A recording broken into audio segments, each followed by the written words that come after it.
Ohangaron tumani Salom mahalla nuroyinlarining mahalla aholisiga murojaati. Qadrli mahalladoshlar, dono xalqimizda obodlik ko'ngildan boshlanadi degan naql bor. Bu xislat asrlar osha yashab, yurtdoshlarimizning qon-qoniga singib ketgan. Chunki poklik, ozodalik, tozalik bor joyda fayz va baraka, ishda unum, aholi kayfiyati ko'tarinkilik bo'ladi. Obodlik esa shubhasiz xonadondan, o'zingiz yashayotgan ko'chadan, mahalladan boshlanadi.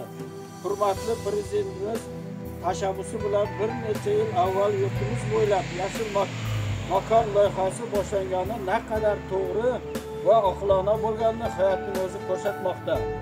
Shu nuqtai nazardan mahallamizning bunyodkorlik va obodlik maskaniga aylantirishda mahallamizning barcha aholisi bir yoqadan bosh chiqarib, faollik ko'rsatishi insonlik burchimizdir.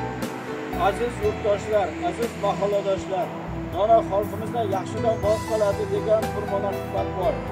Milliy qadriyatlarimizga sodiq bo'lgan holda oilada farzand dunyoga kelganda unga atab ko'chat ekish, hashar yo'li bilan bog'-rog'lar yaratish, ularning atrofini ko'kalamzorlashtirish kabi eski an'analarimizga xomaqon bersa, mahallamizdagi har bir xonadon tomonidan 20 tup mevali va manzarali ko'chatlar ekishga chaqiramiz. Natijada mahallamizdagi bir-birimiz kelajak avlod oldidagi burchimizni chuqur his qilgan holda yashil makon umummilliy loyihasi doirasidagi hasharlarda faol qatnashaylik, shaxsiy nomuna ko'rsataylik.